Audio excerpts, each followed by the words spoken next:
All right, so today's lecture we're going to talk about intervals. We're going to start talking about intervals. And on page 56, we get going with perfect and major intervals. So, early in the class, we talked a little bit about intervals as just being a distance between two pitches. So that if I start on a C,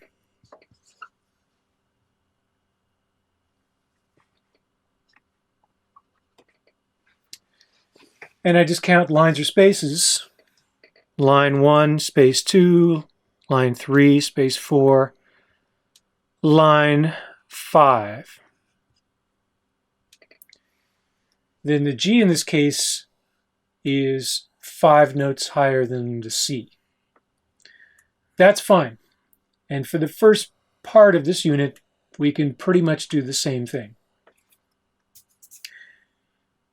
If we look at the notes that come from a major scale, there are basically two types of intervals within that scale. So let me do the whole scale, and then we'll point out what those intervals are.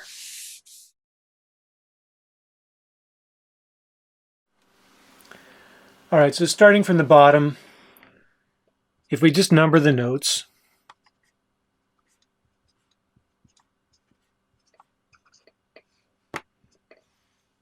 looks very familiar. We've done this before. But what we're going to do now is we're going to relate intervals to their position within the scale.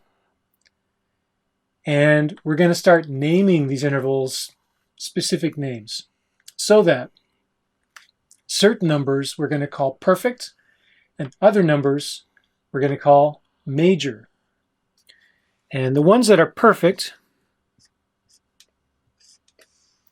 are 1, 4, 5, and 8.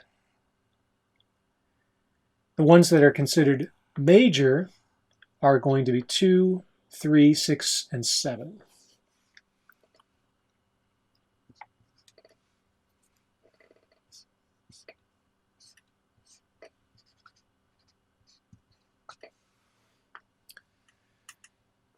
So we have to start here because as we move forward learning intervals, the new things that we learn are based on this as a starting point.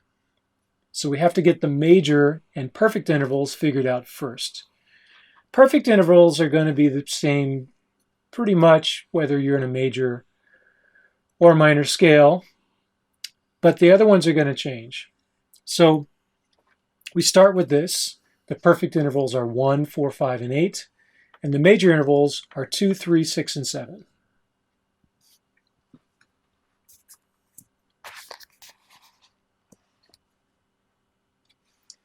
So back to the book. They've got the perfect intervals here at the top. 1 they call unison, 4 and 5, and then the 8 is the octave.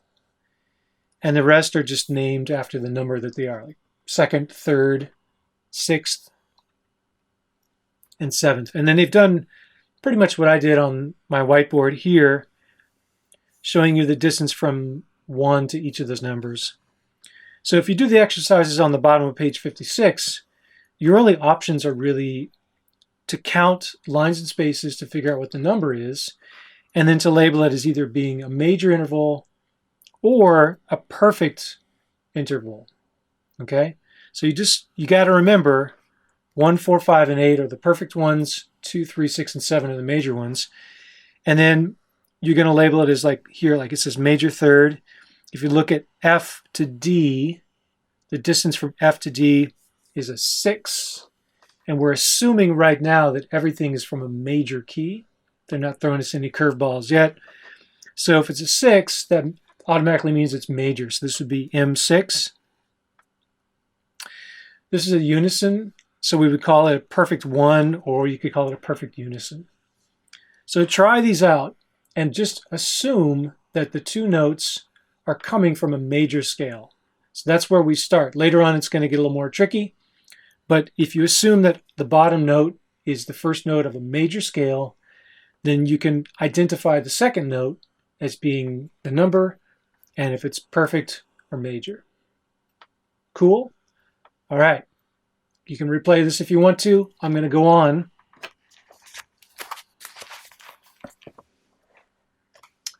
to the next page, which is minor intervals. So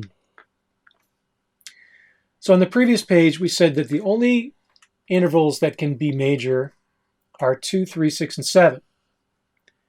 Well, that means then that the only intervals that can become minor are the same ones, 2, 3, 6, and 7.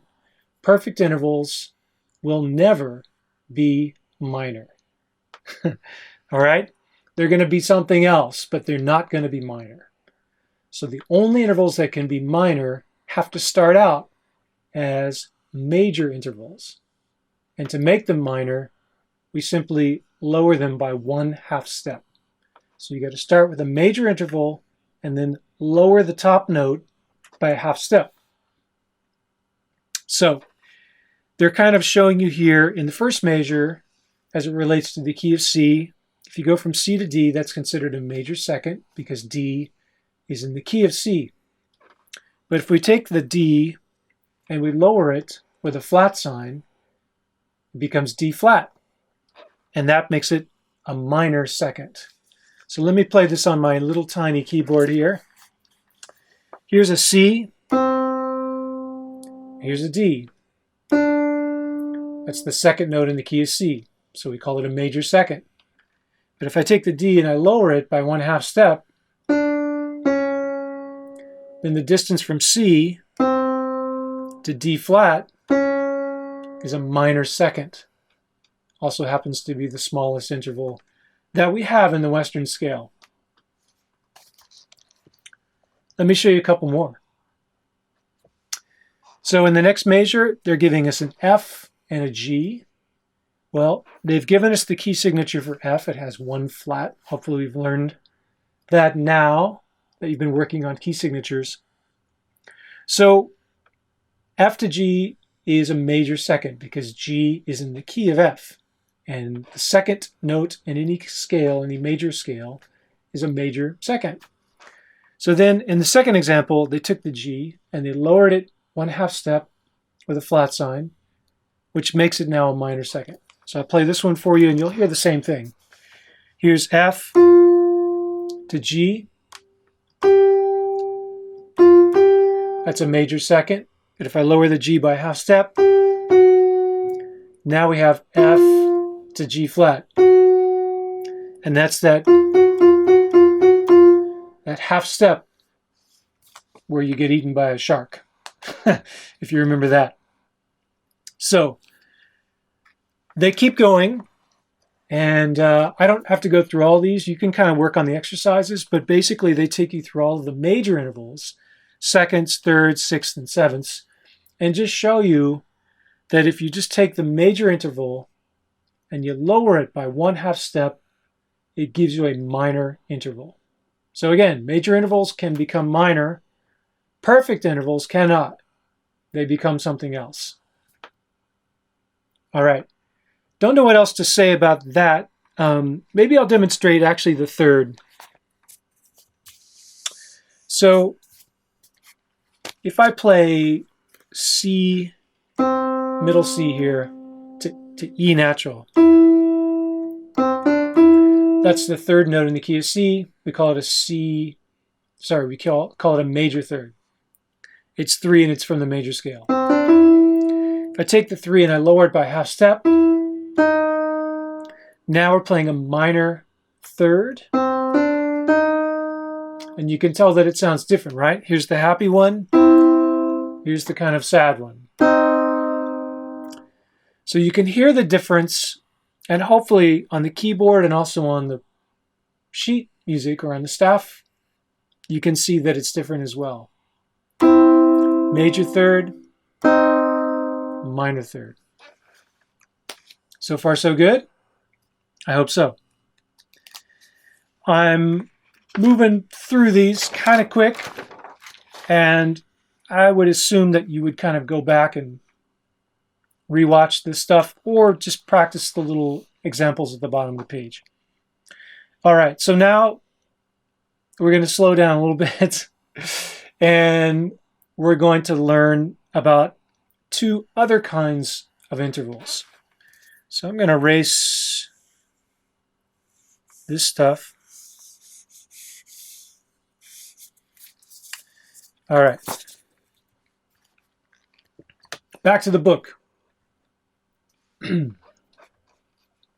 Page 58, Augmented and Diminished. So augmented just means made larger, and diminished means we're making it smaller. So I'm actually going to start with just the perfect intervals.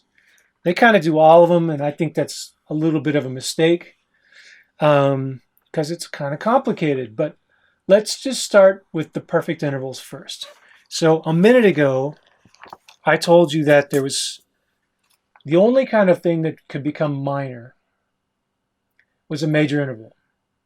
So that's the 2, 3, 6, and 7. If you lower those, they become minor. Okay.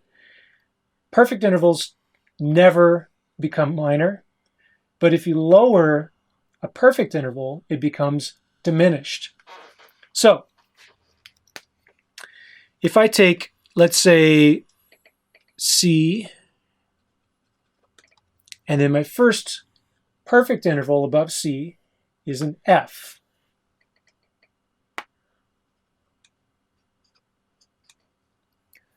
So right now that's a perfect fourth. That's cool. It's from the key, nothing's been changed, so it's 4, it's perfect. But if I take the F and I lowered it by a half step with a flat sign, C to F flat, then the perfect interval, which has now been lowered, becomes a diminished fourth. So perfect intervals, when you make them smaller, become diminished. Hope that's cool. Let's stick with this same fourth.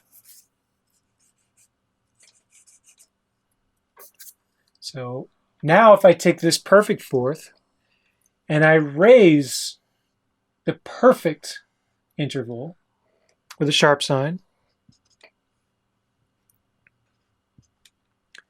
it becomes an augmented fourth. Augmented, made larger. So perfect intervals can either become diminished if you make them smaller, or augmented if you raise them by a half step. So I like to start with the perfect intervals first because that's pretty straightforward, hopefully, right? Okay, so let me move to the next possibility. There's one more. And that is if we take a minor interval and we lower it by 1/2 step, it can become diminished. It sounds, just saying it out loud sounds confusing. Gosh darn it. All right. I told you in the online video that I wasn't going to spend, too much time. This is maybe not literally the most important thing that you can learn in this class, but but here we go. I'll try to demonstrate it. So check it out. I'm going to start with a major third.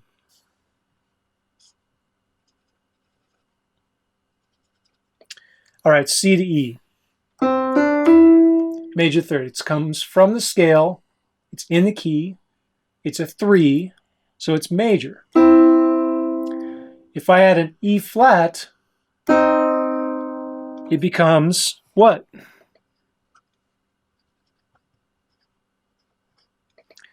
And I'm going to go ahead and abbreviate and write MIN for minor.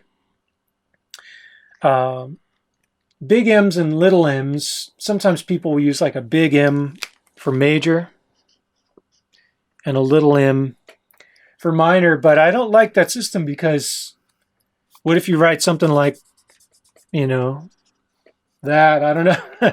It's like, I don't know what that is. That could be a big M or a little m. I'm not really sure. So I'm going to try to be as specific as I can. So min3, minor third. C to E flat. Right? That's the sad one. So what I'm saying is we can actually lower that again, like this. There's our C.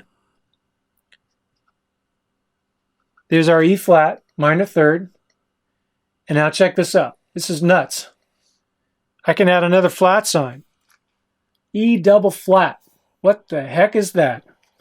It's kind of dumb is what it is. So here's E. Here's E flat. Here's E double flat. So what is that? Well, the way that it's written, since it's written as in some type of an E, we actually call that a diminished third. I don't know. I'm not sure how useful that is in the real world, but that is technically what it is. If you study music theory and you're analyzing those two notes, then you would call that interval a diminished third. Don't get too hung up on this business of lowering minor intervals. It's just not something that's so important. Seriously, honestly. I don't know. You know, it is it's how we analyze it, but in the real world, I don't know. I'd probably write it as a D and call it a second. So, but technically that's how it works. So let me just do a quick review. If we start with a perfect interval and you raise it, it becomes what? Augmented. If you start with a perfect interval and you lower it, what does it become? Diminished. Okay? If we start with a major interval and we raise it, it also becomes augmented. So a major interval that has been raised is called an augmented interval. If you take a major interval and you lower it by 1/2 step, we call it minor. But we have the option, it's the only case that's like this, where we can actually lower the minor by 1/2 step and it becomes diminished. It's kind of nutty. I recognize that, but this is how it works. So look, now that we've explained the theory, like literally this is how it works, I would like to show you a method for analyzing intervals that I hope is helpful. And then I'll get off of this lesson with intervals. So this next part I think is important. I'm going to erase the board. Here we go.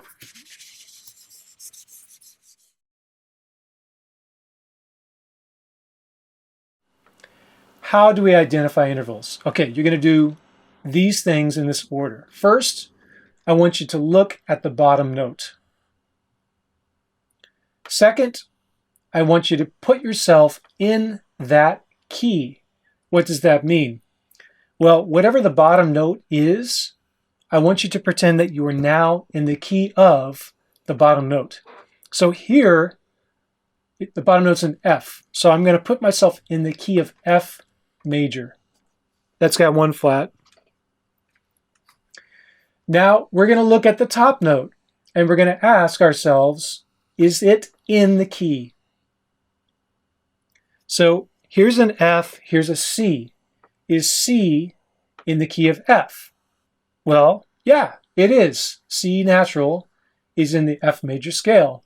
It comes from the F major scale. So it's in the key. So we have two options. It's either perfect or it's major. Those are the only two things it can be. If it's in the scale, it's got to be perfect or major. And that just depends on the number. So F to C is a fifth, right? So we know it's 5. And because it's 5, it's a perfect interval. 1, 4, 5, and 8 are perfect. 2, 3, 6, and 7 are major. So this is a perfect fifth. Let's do a couple more. We'll stay in the key of F just to keep it simple. If I start on F and I write a D, we look at the bottom note. We put ourselves in that key, F major. Then we ask, is the top note in that key? Is it in the scale of F? And the answer is yes. D natural is in the F major scale. Cool, so it's in the scale, it's in the key. What's the number? Well, this one's a 6. And we know that the 6 in any key is a major interval. So we're going to call this a major 6. Does that make sense? I'll do one more. F to that note. The bottom note is F. So in the key of F, we ask, is the top note in that key? Right, don't forget I've got a B flat over here. So I'll even write it in just so we don't forget. So B flat, is that in the key of F? Yes, it's in the key of B flat. Or sorry, it's in the key of F. It is a B flat. So if it's in the scale, and in this case it's a 4, we know that it's a perfect fourth. So those are all intervals that come from the major scale. Those are pretty easy. There's no adjusting that you have to do. So let's do the same thing. And this time we're going to work on some of the minors and augmenteds and diminished. Diminished? That's not the right word. All right. So let's start with the bottom note of a G. All right, and let's put a note above it, like C sharp. Cool. So the bottom note's a G. First thing we do is put ourselves in the key of G. In the key of G, we have 1 sharp, which is F sharp, correct? So we look at the top note and we say, is that note in the key? Well, no, it's not. There's no C sharp in the key of G. Okay. Then we have to ask, well, what has changed? In the key of G, the interval that's in the key is G to C, which is a perfect fourth, right? It's a 4 and it's in the key, which makes it perfect. This is a C sharp. So what has changed? Well, we took a C, which was perfect, and we added a sharp sign, which means we raised it by 1/2 step. So what happens when you take a perfect interval and you raise it by 1/2 step? Well, then it becomes augmented. So this is a augmented fourth. Go back and rewind if you want to, but let me make another example. And I'll keep it in the key of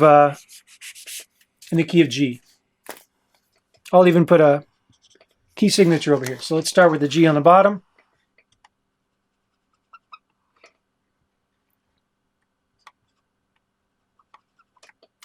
And I'll put an E flat. Okay. So it's pretty obvious that that note's not in the key. We've got the key signature over here. There's no E flats in the key signature.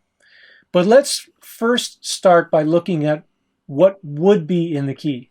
Okay? So if I go for a 6th from G to E, the one that's in the scale or in the key of G is E natural. Correct? So G to E natural is a major 6th. So then you look at this interval and you go, well, what has changed? What direction did the second note go? And we went from an E natural down a 1/2 step to an E flat. So what happens if you take a major interval and you lower it by 1/2 step? Well, it becomes minor. So G to E flat is a minor 6th. I don't want to do too many of these on camera because it's probably not that interesting to watch. But practice these, and probably the best chart is the one that showed what happens to the perfect intervals when you raise them and lower them, what happens to major intervals when you raise them and you lower them. And I would use that as a cheat sheet, and I would put that somewhere and kind of have that in front of me. And just remember the rules. Start with the bottom note, put yourself in the key, then look at the top note and ask, is this in the key?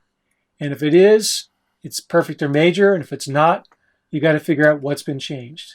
I hope this helps. It's a tricky one. Give yourself time, practice it, and send me your questions, okay? Cool.